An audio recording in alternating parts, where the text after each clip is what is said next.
Merhaba, hepiniz hoş geldiniz. Bugün sizlerle incili çıt çıt tokamın tarifini paylaşmak istiyorum. Çok sevimli bir toka, çok naif bir toka. Umarım sizler de beğenir ve denersiniz tarifimi. Öncelikle malzemelerimizi saymakla başlayabiliriz. Ben 6 santimlik çıt çıt toka kullanıyorum. Dilediğiniz renkte ip tercih edebilirsiniz. Ben sarı renk yapacağım. İsterseniz hemen başlayalım. İlk önce çıt çıt tokamı sarmakla başlamak istiyorum. Şöyle bir tane sık iğneyle ipimi sabitledim çıt çıt tokama. Bir tane daha sık iğne yapıyorum. 1, 2 ve 3 zincirle tokanın karşı tarafına geçiyorum. Şimdi onlar buraya toplamda 18 tane sık iğne yapacağız. 4, 5, 6, 7, 8, 9, 10, 12, 13,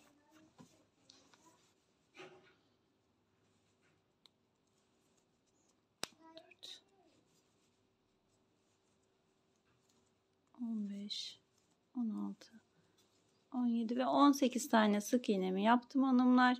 Tokamın bir tarafını bitirdim. Şimdi bu köşeyi dönmek için toplam 5 tane sık iğne yapacağız.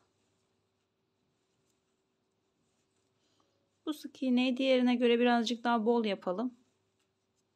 Çünkü sıkı yaparsak ip kasar ve toka aradan görünür. Görünmesini istemiyoruz. 5 tane de sık iğnemi yaptım. Tekrar aynı şekilde toplamda 18 tane olacak şekilde. Burada zaten 2 tane yapmıştık. Yani şimdi 16 tane sık iğne yapıyoruz.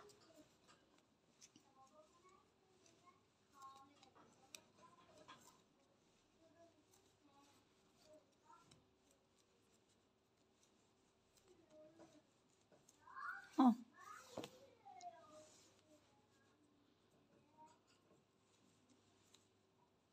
11, 12, 13, 14, 15 ve 16. sık iğnemi yapıyorum hanımlar. Şimdi hanımlar şu karşıya geçerken 3 tane zincir çekmiştik. Oradan geçiriyorum tığımı. Bir tane kaydırma yapıyorum. Bir zincir çekip tokamın sargısını bitiriyorum. Şu şekilde sargımız bitti hanımlar.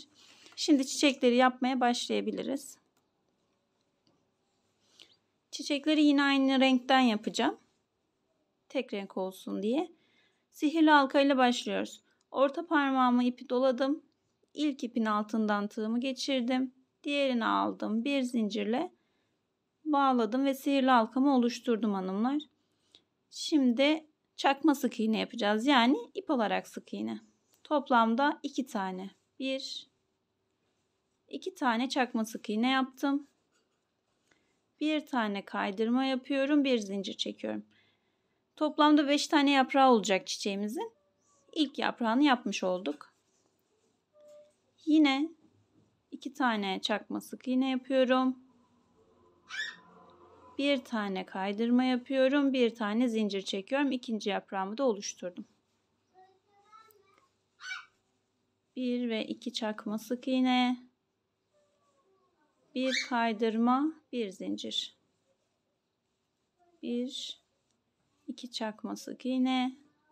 Bir kaydırma, bir zincir. Şöyle. 1, 2 çakma sık iğne. Bir kaydırma, bir zincir. Yapraklarım bitti. Toplamda 5 yapraklı bir çiçek oluşturacağız hanımlar. Şu başlarken sihirli halkanın ipini sağlamca çekelim. Çiçeğimizin ortadaki deliğini küçültelim hanımlar. Ne kadar küçük olursa o kadar düzgün olacak örgümüz. Evet. İpimi kopardım.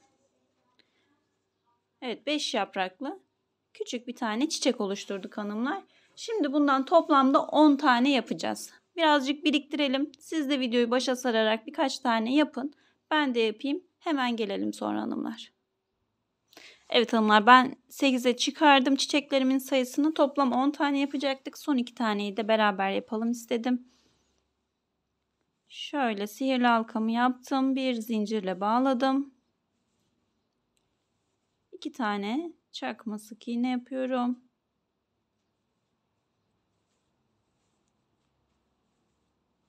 Şöyle 1 ve 2 tane çakma sık iğne yaptım. Pardon, burası dolandı. Tekrar baştan alalım. Şöyle ilk ipin altından geçirdim. Diğer ipi aldım. Bir zincirle bağladım. 1 ve 2 tane çakma sık iğne yapıyorum. Bir kaydırma, bir zincir. 1 ve 2 çakma sık iğne.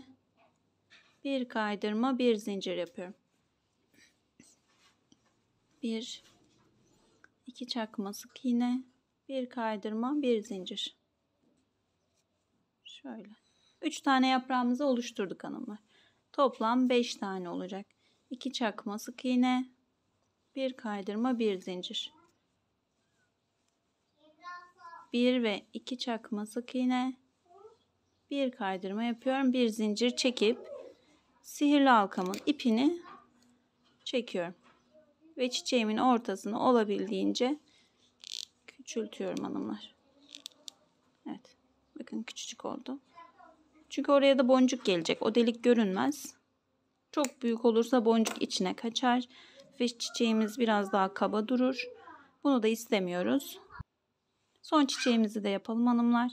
Sihirli halkamı yaptım. İlk ipin altından geçirdim tığımı. Diğerini aldım. Bir zincirle bağladım. Yine 2 tane çakma sık iğne yapıyorum. Çakma sık iğne dediğimi biliyorsunuzdur umarım. Şöyle ip alarak sık iğne yaptım. Bir tane kaydırma yaptım. Bir de zincir çektim. 1 ve 2 çakma sık iğne yaptım. Bir kaydırma, bir zincir. 1 2 çakma sık iğne yaptım. Bir kaydırma, bir zincir. Şöyle ipimizi biraz çekelim. Dolanmasın. 1 ve 2 çakma sık iğne yaptım. Bir kaydırma yaptım. Bir tane zincir çektim. 1 2 çakma sık iğne yaptım. Silikon tabancamızı açalım hanımlar. Ben unuttum. Siz de açın isterseniz, ısınsın şimdi. Bir kaydırma yapıyorum. Bir de zincir çekiyorum. Başlama ipimi de güzelce çekip çiçeğimin şeklini veriyorum hanımlar. Evet. Örgünüz ne kadar sıkıysa bu ipi çekme işlemi o kadar zor oluyor. İpimi de kopardım. Şimdi dilerseniz hanımlar hep birlikte temizleyelim. Çünkü şu fazla ipleri kesmemiz gerekiyor. Öncelikle onları keselim. Şöyle çok derinden kesmeyin. Örgümüz sökülmesin. Bunları silikon tabancasıyla arkaya alacağız. Görünmeyecekler yani. Şöyle yer açayım kendime. Bu ipleri temizleyelim hanımlar.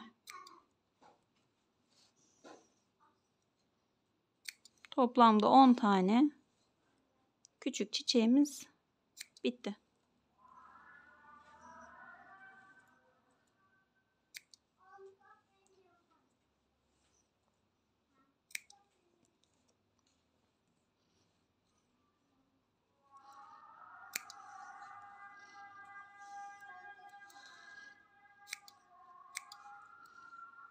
Evet.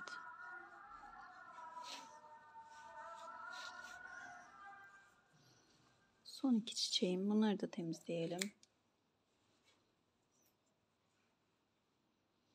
Evet hanımlar, şimdi birleştirmeye başlayabiliriz. Sargımı yaptım. Çıt çıt tokamı aldım. Şöyle şu ipi silikonla içeriye alıyorum ki daha sonra sökülme gibi bir sıkıntı yaşanmasın. Şu ipimizi de kesebiliriz. Evet. Şimdi bu silikonu sıktığımız yerden başlayabiliriz hanımlar. İlk çiçeğimi yapıştırdım. Şu çiçeğimin sadece bir ucundan yapıştırıyorum. Burada silikon görünebilir. Bu çok problem değil. Ona çok takılmayın lütfen. Çünkü bir diğer çiçekle o görünen silikonu kapatacağız. Şöyle kestiğimiz ipler vardı. Bakın çiçeğin ucunda. O ipi silikona değdiriyorum ve çiçeği çeviriyorum. Yani bu şekilde o ipler de ortadan kalkmış oluyor. Şöyle şuraya silikonu kondurdum. Şu şekilde. Yani çiçeğimin şöyle bir yaprağı bir önceki çiçeğin üzerine gelecek. Ama şu ortadaki kısmı lütfen kapatmasın hanımlar. Çünkü oraya boncuk koyacağız. Boncuğun görüntüsünü kapatmasın lütfen. Ona dikkat ederek yerleştirelim. Şöyle silikonumu sürüyorum. İpleri alt kısma getiriyorum ve yapıştırıyorum.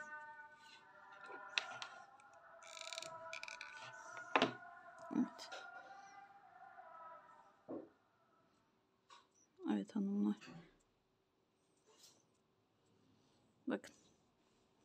Bir tarafını yapıştırma işlemimiz bitti. Şimdi alt kısmı da yapıştıralım.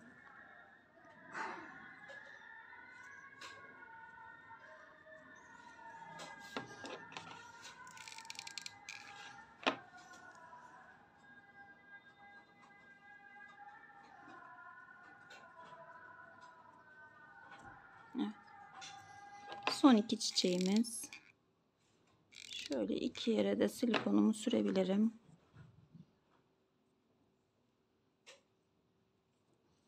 Ve son çiçeğimi de yapıştırıyorum hanımlar. Evet. Çiçeklerimizin yapıştırması bitti. Şimdi incilerimizi de yapıştırıp tokamızı tamamlayalım isterseniz hanımlar. Şimdi silikon tabancamı şöyle çiçeklerimin tam ortasına küçük küçük değdirmek istiyorum. Dikkatli olun. Çok fazla sürmeyin. Çünkü taşmasını istemeyiz. Şöyle her çiçeğin ortasına bir tane boncuk gelecek şekilde incilerimizi yerleştirelim.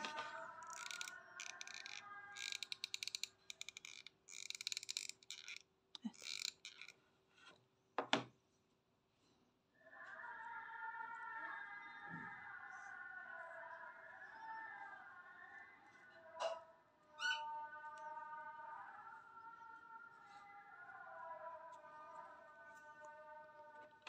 Son iki boncuğum kaldı. Evet.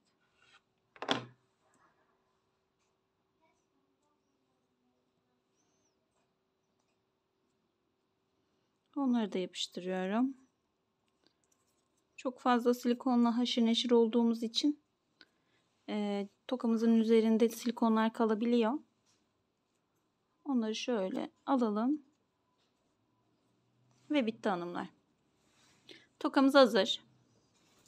Yani benimki güzel oldu. Umarım sizinkiler de çok çok güzel olmuştur. Elinize kolunuza sağlık. Buraya kadar izlediğiniz için hepinize çok teşekkür ediyorum. Hayırlı günler diliyorum. Allah'a emanet olun.